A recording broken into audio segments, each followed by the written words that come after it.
ఓం శ్రీ విద్యాం జగతాం ధాత్రీం సర్గస్థితిలయేశ్వరీం నమామి లలితాం నిత్యాం మహాత్రిపురసుందరీం. ఓం శ్రీమాత్రే నమః. ఓం శ్రీ లలితాంబికాయై నమః. పవిత్రాత్మ స్వరూపులైన మీ అందరికీ మీ తల్లి అవ్యాజ్యమైనటువంటి మాతృప్రేమను అందిస్తూ స్వధాయై నమః. లలితాంబిక సహస్రనామాలలో స్వధ అన్నటువంటి నామం 2 బీజమంత్రాలు కలిగినటువంటిది. స్వాహాయై నమః ముందు మంత్రం, ఆ తర్వాత నామం స్వధాయై నమః. స్వధ అనగా ఏమిటి? ఒకసారి పితృదేవతలందరూ, అంటే శరీరాలు విడిచిపెట్టినటువంటి ఈ పితృదేవతలందరూ బ్రహ్మదేవుని దగ్గరికి వెళ్ళారట. అక్కడికి వెళ్ళి, మా అందరికీ ఆహారం లేదు, మాకు ఆహారం కావాలి అంటూ బ్రహ్మదేవుని ప్రార్థించగా, అప్పుడు బ్రహ్మదేవులు ఒక స్త్రీని సృష్టించారు. ఆ స్త్రీ స్వధాదేవి. ఈవిడ పని పితృదేవతలకు ఆహారాన్ని అందించే పని. పితృదేవతల ఆహారం ఎవరు అందిస్తారు? అసలు ఎవరు అన్నం పెడతారు వారికి? ఈ అమావాస్యలప్పుడు, మహాలయ పక్షాలప్పుడు, ప్రతి నెలలో వచ్చేటువంటి అమావాస్యలప్పుడు తర్పణాలు సమర్పిస్తారు. ఆ తర్పణాలు ఎలాగ సమర్పిస్తారంటే, మనం సాధారణంగా చండీ హోమంలో సమర్పించేటప్పుడు తర్పయామి అంటూ క్షీరతర్పణాలు చేస్తుంటారు. ఈశ్వరునికి నల్లని నువ్వులు, తెల్లని బియ్యము కలిసి తర్పణం చేస్తాం.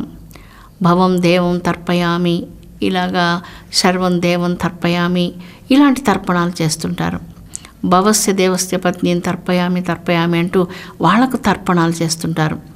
ఇక్కడ పితృదేవతలకు చేసే తర్పణం ఇలాగా ఉండదు. దానికి ఒక ప్రత్యేకమైనటువంటి తర్పణం. స్వధా తర్పయామి అంటూ చేతిలో నువ్వులు తీసుకొని నీళ్లు వేసుకొని బొటని వేలి మీద నుంచి ఆ నువ్వులు కారిపోయేటట్లుగా తర్పణం సమర్పిస్తారు. ఆ బొటని వేలు కొన నుంచి ఆ జలాలు తర్పణం సమర్పించాలి. ఇది ఒక ప్రత్యేకమైనటువంటి తర్పణం. ఈ తర్పణం ఎవరైతే పితృదేవతలకు సమర్పిస్తున్నారో వారికి శాంతి కలుగుతుంది. వారు పుణ్యాలు దానాలు చేయకుండా ఒకవేళ మరణించి ఉన్నా, ఇప్పుడు ప్రతినిత్యం చేసే ఈ గాయత్రి జపం, ఈ ఆధ్యాత్మిక సాధనల పుణ్యం, ఈ పుణ్యతీర్థాలు, యజ్ఞయాగాదులు, జపతపాదుల యొక్క పుణ్యం పితృదేవతలకు తర్పణాలు సమర్పించడం చేత వారి ఆత్మలకు శాంతి కలుగుతుంది. ఈ స్వధాదేవి అంటూ బ్రహ్మ సృష్టించినటువంటి ఈ దేవి పితృదేవతలకు ఈ తర్పణాలను అందించేటువంటి దేవిగా ఉన్నది. దేవి భాగవతంలో మనకి కథ వస్తుంది. కుడి చేతి బొటన వేలు క్రిందకు ఉంచి స్వధాం తర్పయామి అంటూ ఇలాగా ఈ స్వధాదేవికి సమర్పించినటువంటి ఈ తర్పణాలను తీసుకుని వెళ్ళి ఆ తల్లి పితృదేవతలకు సమర్పిస్తుంది. ఆ పితృదేవతలను సంతోషపరిచేటువంటి కార్యక్రమమే ఈ యొక్క అమావాస్య తర్పణాలు, ఈ మహాలయ పక్షాలప్పుడు తర్పణాలు, ఇవన్నీ చేయడం అనేటువంటిది ఇది ఒక అద్భుతమైనటువంటి భక్తి కార్యక్రమం, కృతజ్ఞతాపూర్వకమైనటువంటి కార్యక్రమం, చాలా ఇష్టంగా ప్రేమతో చేసేటువంటి కార్యక్రమం. ఇది బాధపడుతూ ఈరోజు నేను చేయాలన్నా, ఏం చేయాలి వాళ్ళకి ఇలాగా అనుకునేటువంటిది కాదది. చాలా ప్రేమతో, చాలా భక్తితో, భగవద్విశ్వాసంతో చేసేటువంటిది ఈ యొక్క తర్పణాల కార్యక్రమం. వామే స్వధాం తదా అంటారు. అగ్నిదేవుని ఎడం ప్రక్కన ఉన్నటువంటి శక్తి ఈ స్వధాదేవి, కుడి ప్రక్కన ఉన్నటువంటి శక్తి స్వాహాదేవి. కాబట్టి వీరిద్దరూ ఈ అగ్నిదేవుని యొక్క అటు ఇటు అమరి ఉన్నటువంటి దివ్యమైనటువంటి దేవి శక్తులు. ఒకసారి ఒక వర్తకుడు, యువకుడు, అతడు సముద్రాలు దాటి వేరే దేశాలకు వెళ్ళి సుగంధ ద్రవ్యాదులు వ్యాపారం చేస్తూ ఉండేవాడు. ఆ సుగంధ ద్రవ్యాదులన్నీ అక్కడికి వెళ్ళి అమ్మి తర్వాత 6 నెలల తర్వాత తిరిగి ఇంటికి వచ్చి తన కుటుంబ సభ్యులతో ఉండి మరలా ఇక్కడ కొంతసేపు వ్యాపారం చేసి మిగిలిన కాలం అంతా కూడా విదేశాలకు వెళ్ళి వ్యాపారాలు చేస్తూ వస్తూ ఉండేవాడు. ఒకరోజు ఆ వర్తక యువకుడు వస్తున్నప్పుడు ఒక సాధువు అతనితో తటస్థించాడు. సాధువుకు భక్తిపూర్వకంగా నమస్కరించి అతనికి ఫలాలు సమర్పించి మా ఇంటికి రండి, భిక్ష స్వీకరించి మమ్మల్ని అందరిని ఆశీర్వదించి వెళ్ళండి అంటూ చాలా బ్రతిమలాడగా ఆ సాధువు అంగీకరించి వాళ్ళ ఇంటికి వచ్చారు. దారిలో మాట్లాడుతున్నారు, మీ ఇంట్లో భక్తిగా ఉంటారంటే మా ఇంట్లో అందరూ దేవుడి మీద విశ్వాసంతో ఉంటారంటే ఇలాగ చెప్పాడు. ఈ యువకుడు సాధువుని ఇంటికి తీసుకొని వచ్చారు. ఆ సాధు ఇంటికి వచ్చిన తర్వాత కాళ్ళు కడుక్కుంటూ ఆ యువకుడిని అడిగారు, బాబు నువ్వు ఇంతంత దూరం దేశాలకు వెళ్తున్నావు, మరి నీకు అక్కడ ఏదైనా ప్రమాదం వాటిల్లినప్పుడు నీ తల్లిదండ్రులు నీ కుటుంబ సభ్యులు వాళ్ళందరూ ఏమైపోతారు నువ్వు లేకపోతే అని అడిగారు. ఏం చెప్తాడు ఈ అబ్బాయినని. ఆ అబ్బాయి చాలా అద్భుతమైన సమాధానం చెప్పాడు. ఏం చెప్తున్నారంటే, మహాత్మా మీకు తెలియంది ఏమున్నది, అంతా విధి మనకు ఎలాగా నిర్దేశించి ఉందో అలాగ జరుగుతుంది.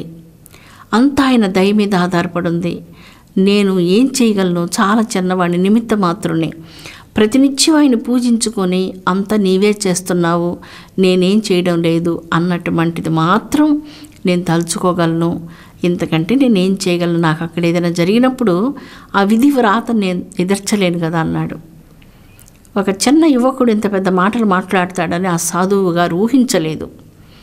ఒక 20-30 సంవత్సరాల వయసులో ఉండే అబ్బాయి ఇంత పెద్ద వేదాంతపు మాట, అంతా విధి ప్రకారం జరుగుతుంది, ఆయన ఏమనుకుంటే అది జరుగుతుంది, నేను ఎంతటి వాడిని, నేనేం చేయగలను అనేటువంటి భావన అనుకోని విధంగా అబ్బాయి వెంటనే మాట్లాడడంతో సాధువు ఆ మాటను అసలు ఊహించలేదు. అవునండి, మా అమ్మ మా నాన్న ఏమైపోతారో నేను చెప్పలేను, మా భార్య ఏమైపోతుందో నేను చెప్పలేను, నేను ఉండాలి ఇంటికి, అలాగా అతను చెప్పలేదు. విధి అనేటువంటిది ఒకటి ఉన్నది, దాని చేతిలో మనం కీలు బొమ్మలం, ఆ విధి ఎలా జరిగితే అలా జరుగుతుంది అంటున్నాడు. చాలా అద్భుతంగా మాట్లాడాడు ఈ పిల్లవాడు. సరే, ఇంటికి వెళ్ళిన తర్వాత గృహస్థుడు, గృహిణి, అతని భార్య, పిల్లలు అందరూ ఉన్నారు ఇంటిలో. భోజనం చేసిన తర్వాత తండ్రితో కూర్చొని మాట్లాడుతున్నారు సాధువు గారు. అప్పుడు తండ్రితో మాట్లాడుతున్నప్పుడు, మీ అబ్బాయి ఇంత దూరం సముద్రాలు దాటి దేశాలు వెళ్తున్నాడు, అక్కడ ఏదైనా జరగరాంది జరిగితే ఏం చేస్తారు మీరు అని అడిగాడు. ఏదైనా ఆపద వాటిల్లినా, అనారోగ్యాలు కలిగినా, జ్వరం వచ్చినా, వ్యాపారంలో నష్టపోయినా, ఏదైనా కష్టం వస్తే ఏం చేస్తారు మీరు అన్నాడు. అతడు తొణకకుండా బెణకకుండా బాధపడకుండా మామూలుమైన మాటలతో చెప్పాడు, స్వామి అన్నిటికీ కర్త భగవంతుడే కదా, అన్నిటినీ నడిపించేది ఆయనే కదా, ఆయన లీలల్ని మనం తెలుసుకోగలమా? ఒక్కోసారి నదిలో చాలా పెద్ద పెద్ద తరంగాలు వస్తుంటాయి, చిన్న చిన్న పుల్లలు, కట్టి పుల్లలు, ఆ తరంగాలు కట్టి ఇటు కొట్టుకుంటూ అన్నీ ఒక దగ్గర కలుస్తుంటాయి. మళ్ళీ తరంగాలు వచ్చినప్పుడు ఆ కట్టి పుల్లలు అలాగ విడిపోతూ ఉంటాయి. ఇలాగ జరుగుతూ ఉంటుంది. అందుకని ఆ భగవంతుని యొక్క లీల ఎలాగ ఉంటే అలాగే జరుగుతుంది. ఆయనే కదా సర్వానికి కర్త అని చెప్పాడు. ఇంకా పెద్దగా ఫిలాసఫీ చెప్పేశారు. ఇక్కడ సాధువు గారు నిర్ఘాంతపోయారు. ఏం మాట్లాడుతున్నారు ఇంట్లో వాళ్ళు, ఏం మాట్లాడుతున్నారు, ఇంత ఆధ్యాత్మికంగానా, ఇంత తొణికిసలేనటువంటి మనస్తత్వమా, ఆవేశం కానీ ఆక్రోశం కానీ తొందరపాటు కానీ ఇదంతా లేకుండా సర్వానికి విధియే కర్త అనేటువంటిది ఊరికే చదవడం వేరు, చెప్పడం వేరు, అవన్నీ చెప్పడం వేరు. దాన్ని ఆచరణాత్మకంగా వీళ్ళింట్లో చూస్తున్నారు సాధువు. మనకు ఉపనిషత్తులు వస్తాయి, దాంట్లో త్వమేవ ప్రత్యక్షం కర్మకర్తాసి, అన్నిటికీ నీవే కర్తవు అని చెప్పేశాడు. సర్వానికి నీవే కర్తవు అని చదవడం చెప్పడం సులభం. ఇక్కడ వీళ్ళు ఎవరో ఒక సాధువు సడన్గా వాళ్ళ ఇంటికి వచ్చి, మీ అబ్బాయికి ఏమన్నా ప్రాణభయం కలిగినా, దూర దేశాలకు వెళ్తున్నాడు, అక్కడ ఏదైనా జరగరాంది జరిగితే ఏం చేస్తారు మీరు అంటే, చిన్నవాడైన యువకుడు చెప్పిన సమాధానం విడ్డూరపోతే, నా బిడ్డకి ఏమవుతుందో నన్ను తలుచుకొని ఏడవలేదు, అతను బాధపడిపోలేదు. ఏం చెప్తున్నాడు? అంత విధి. ఒక నదిలో చాలా కట్టిపుల్లలు కొట్టుకొని వెళుతూ ఉంటాయి. ఆ తరంగాలకు అటు ఇటు కొట్టుకుంటూ గుంపు గుంపుగా ఒక దగ్గర చేరుతుంటాయి. మళ్ళీ తరంగం ఇంకొకటి వచ్చినప్పుడు ఆ తరంగాల తాకిడికి ఆ కట్టి పుల్లలు చెదిరిపోయి ఈ పుల్ల అటు వెళ్ళిపోతుంది, ఆ పుల్ల ఇటు వెళ్ళిపోతుంది. మరి ఇదంతటికి కర్త భగవంతుడే కదా, మనం ఏం చేయగలము అంటున్నాడు. తర్వాత గృహిణి వచ్చింది స్వామివారికి ఏదైనా ఫలాలు అవి సమర్పించడానికి వచ్చినప్పుడు గృహిణిని అడిగాడు, వాళ్ళ అమ్మని అడిగాడు, ఏమమ్మా మీ అబ్బాయి ఇంత దూరం 9 నెలలు 8 నెలలు వెళ్ళి ఎక్కడో సుగంధ ద్రవ్యాదుల వ్యాపారాలు చేసి అక్కడెక్కడో ఉండి వస్తున్నాడు. మరి ఏదైనా దొంగలు పడినా, ఏదైనా అపకారం జరిగినా, అతనికి ఏదైనా ప్రాణభీతి జరిగితే ఏం చెప్తావు? నువ్వేమైపోతావు? నీ బిడ్డని ఇంత ప్రేమగా చూస్తున్నావు కదా, నువ్వేమైపోతావు అంటే, స్వామి దైవం యొక్క ఇచ్చ లేకుండా ఏం జరుగుతుంది? భగవంతుడిని నమ్మినటువంటి వారికి ఎన్నటికీ ఆపద రాదు. ఒకవేళ ఏదైనా ఆపద వచ్చినా ఆపద మనల్ని పరీక్షించడానికే వస్తుంది తప్ప మరి ఎందుకు కాదు కదా. ఆయన పరీక్షల్లో నిలబడడానికి మనం ఎంతటి వాళ్ళం? ఆయన కృపే మనకు కావాలి అంటూ ఇలాగ ఆవిడ కూడా వేదాంతం మాట్లాడుతుంది. దేవుని యొక్క ఆజ్ఞ లేకుండా ఏది జరగదు కదా అంటుంది తల్లి. దేవుని ఆజ్ఞ లేకుండా ఏది జరగదనేటువంటిది మనలో ఎంతమందికి ప్రగాఢ విశ్వాసం ఉన్నది? ఏం జరిగినా మంచి జరిగితే నేను చేశానని చెప్పుకుంటాం, చెడ్డ జరిగితే దేవుడు ఏం చేస్తున్నాడని అడుగుతుంటాం. ఇదే కదా సాధారణంగా మనం చేసేది. దేవుడు నేను చేసే ప్రార్థన అసలు వినపడుతుందా ఆయనకి అంటాం. ఆయన వింటున్నాడా? ఏం చేస్తున్నాడు? వెంకటేశ్వర స్వామి కొండ మీద కూర్చొని ఇలాగా తిట్లు కూడా పడుతుంటాయి దేవుడి మీద. చాలా వైల్డ్గా మాట్లాడేస్తుంటాడు మనిషి. ఇక్కడ చాలా అద్భుతంగా ఉంది ఈ గృహంలో వాతావరణం. ఈవిడ చెప్తుంది దేవుని ఇచ్చ లేకుండా ఏం జరుగుతుంది? అన్నిటికీ ఆయనే కదా కర్త. ఒకవేళ ఎటువంటి కష్టమైనా ఒకవేళ పెడితే మమ్మల్ని పరీక్షించడానికే కదా, ఆ పరీక్ష కూడా మా మీద ప్రేమతోనే కదా అంటుంది. చాలా అద్భుతమైనటువంటి మానసిక పరిపక్వతను సూచిస్తున్నాయి ఈ అద్భుతమైనటువంటి మాటలు. వీళ్ళందరూ అయిపోయిన తర్వాత బయలుదేరే ముందర ఆ కోడలు వచ్చింది, ఈ అబ్బాయి యొక్క భార్య. సాధువు ఆ అమ్మాయిని అడిగారు, అమ్మా మీ భర్త సముద్రాలు దాటి 8 నెలలు 9 నెలలు ఎక్కడికో వ్యాపారాలకు వెళ్తున్నాడు, అతడు చూస్తే చాలా చిన్నవాడిగా ఉన్నాడు, మరి ఏదైనా జరగకూడనటువంటి ప్రాణ ప్రమాదం జరిగిందనుకో, ఈ ధనం దోచుకొని దొంగలు పడి అతనికి ఏదైనా ప్రాణాపాయం కలగజేస్తే నీ గతి ఏమిటి తల్లి అని అడిగారు. దానికి ఆ అమ్మాయి చెప్తుంది, మహాత్మా మీలాంటి పెద్దల ముందర మాట్లాడే శక్తి నాకు ఎక్కడుంది, కానీ మీరు అడిగారు కనుక నేను చిన్న మాట నాకు తెలిసింది నేను చెప్తానంటూ మోకాళ్ళ మీద కూర్చొని నమస్కారం పెట్టి ఇలా చెప్పింది. ఏం చెప్తుందంటే, ఒక చెట్టు మీద పక్షులు చాలా ఉంటాయి. రాత్రంతా పక్షులు ఆ చెట్టు మీద తమ గూళ్ళల్లో విశ్రాంతిని పొందుతాయి. ఉదయాన లేయగానే ఆ పక్షులన్నీ అన్నీ వెళ్ళిపోతాయి, ఎక్కడికో వెళ్ళిపోతూ ఉంటాయి. మన జీవితం ఈ లోకంలో అలాంటిది అని చెప్పేసింది. మనందరి జీవితం ఈ లోకంలో రాత్రంతా విశ్రాంతి తీసుకుంటూ చెట్ల మీద పక్షులు ఉంటాయి. రాత్రి వరకే అక్కడ ఉంటాయి అంతే. తర్వాత తెల్లవారిన తర్వాత ఏ పక్షి ఎక్కడికి వెళుతుందో ఆహార సంపాదన కోసం ఎటువైపుకు వెళుతుందో తెలీదు, అలాగే వెళ్ళిపోతూ ఉంటాయి.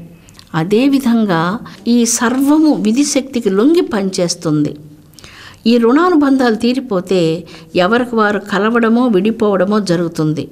ఇది ఈ దైవం, ఈ ప్రకృతి మనకు విధించినటువంటి ధర్మం. మీలాంటి వారు వీటన్నిటికి అతీతులు. మాలాంటి వాళ్ళం మీ యొక్క ఆశీస్సులు తీసుకొని ఇటువంటి దుఃఖాలన్నిటినీ మేము అతిక్రమించాలి, ఈ దుఃఖాలన్నిటిని అతిక్రమించి మేము జీవించాలి, మమ్మల్ని దీవించమని నమస్కారం చేసింది. చిన్న అమ్మాయి, 22 సంవత్సరాలు ఉంటుందేమో వయసు. ఇంత పెద్ద మాటలు మాట్లాడింది.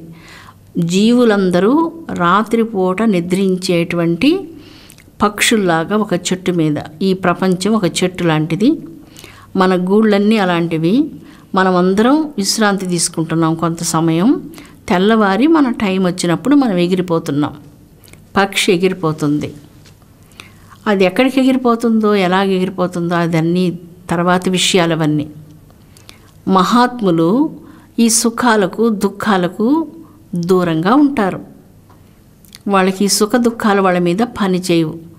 అతీంద్రియమైనటువంటి జ్ఞానంతో, అంతర్ముఖమైనటువంటి మనసుతో నిరంతరం ఆనందాన్ని అనుభవిస్తూ, ఆనందం అనేటువంటిది బాహ్యమైనటువంటిది కాదు అని గుర్తిస్తారు. ఆనందం అనేటువంటిది శరీరం మాత్రమే ఇచ్చేది ఆనందం అనుకుంటే మనల్ని మనం జంతు స్థాయికి దించుకున్న వాళ్ళం అయిపోతాం. అలాగా కాకుండా ఆనందం అనేటువంటిది కేవలం పరబ్రహ్మ స్థానమునందు మాత్రమే లభిస్తుంది అన్నటువంటి సత్యం తెలుసుకునే దానికోసమే మానవ శరీరం ఉన్నది. ఈ విషయాల కోసమే మనం పుణ్యక్షేత్రాలు, యజ్ఞాలు, యాగాదులు, భగవద్గీత పారాయణాలు, మత గ్రంథాల పారాయణాలు, అన్ని రకాల ఉపనిషత్తు పారాయణాలు, పురాణాలన్నీ కూడా వినడము, పుణ్యక్షేత్రాలను దర్శించడము, పూజలు, ఉపవాసాలు, దానాలు, ధర్మాలు, వ్రతాలు, యజ్ఞాలు, యాగాలు, ఎన్నో పుణ్యాలన్నీ మనం చేసేది ఎందుకు? ఈ యొక్క సుగంధం మన మనసుకు అంటడం కోసం. రాత్రి పక్షులన్నీ వచ్చి చెట్టు మీద నిద్రపోయి తెల్లవారిన తర్వాత పక్షులన్నీ వెళ్ళిపోతున్నాయి. మనందరం ఈ లోకంలో ఒక చిన్న చిన్న గూట్లో ఈ సంసారం అనేటువంటి మహావృక్షం, ఊర్ధ్వమూలం అధశాఖం అశ్వత్థం ప్రాహురవ్యయం, భగవద్గీతలో చెప్పినటువంటి మహావృక్షం ఇది. ఈ మహావృక్షంలో అన్ని పక్షులు అన్ని చెట్ల మీద గోళ్ళల్లో కూర్చొని ఉన్నాయి. తెల్లవారితే ఈ పక్షులన్నీ ఎగిరిపోవాలి. ఒక్కరోజు ఖచ్చితంగా పక్షి ఎగిరిపోవాలి. ఆ సత్యం ఈ పక్షికి అర్థం కావాలి. ఆ పక్షి ఎందుకు ఎగిరిపోతుందో, ఎక్కడి నుంచి వచ్చిందో, ఇది ప్రకృతి ధర్మం. ఈ ప్రకృతికి అతీతంగా ఎవ్వరు ఉండలేరు. అయితే ఈ ఉన్నటువంటి కొద్ది కాలంలో, ఈ చిన్న కాలంలో మనం ఏం చెయ్యాలి, ఎలాగ జీవించాలి అన్నటువంటిది మనకు తెలియదు కనుక వేద ఋషులు మానవ జాతికి శిక్షణను ప్రసాదించారు. అవి చదువుకున్నటువంటి మహాత్ములు మనందరికీ కూడా చెప్తూ ఉన్నారు. ఇలాగా మనం ఉంటే మనకు మంచిది అని వాళ్ళు తెలియజేస్తూ ఉన్నారు. ఆ మార్గంలో మనం ప్రయాణం చేస్తే మనకు జీవితం సులభం అవుతుంది. మనం ఇంకొక మార్గంలో ప్రయాణం చేస్తే జీవితం శ్రేయో మార్గం, ప్రేయో మార్గం అంటూ 2 మార్గాలు ఉన్నాయి. ఈ లౌకిక మార్గంలో ప్రయాణం చేస్తే ముళ్ళు, రాళ్ళు, గాజు పెంకులు గుచ్చుకుంటాయి. కష్టంగా ఉన్నటువంటి సత్య మార్గంలో ప్రయాణం చేస్తే ఎన్ని కష్టాలు అక్కడ ఎదుర్కొన్నప్పటికీ చిట్ట చివరికి గమ్యం శాంతిని, ఆనందాన్ని ప్రసాదిస్తుంది. అనంతమైనటువంటి ఆత్మతృప్తిని ప్రసాదిస్తుంది. భగవంతుని యొక్క అద్భుతమైనటువంటి తేజస్సుతో జీవితం జాజ్వల్యమానంగా ప్రకాశిస్తుంది. ఈ చిన్న కథలో చాలా అద్భుతమైనటువంటి దివ్య సందేశం మనకు ప్రసాదిస్తుంది. మనందరిళ్లలో భగవద్గీతలు చదవడం, అందరిళ్లలో పురాణాలు వినడం మనం చేస్తూ ఉన్నప్పటికీ ఆ సుగంధం ఈ కుటుంబ సభ్యుల్లాగా మన హృదయాలకు ఎక్కాలి. మన హృదయాలు పరిమళించాలి. మన జీవితంలోకి అది ప్రవేశించాలి. అలాగా ప్రవేశింపచేయమనని లలితా పరమేశ్వరీ దేవిని కోరుకుందాం.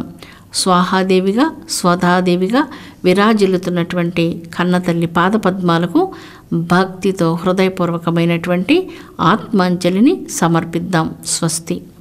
ఓం శాంతి శాంతి శాంతి.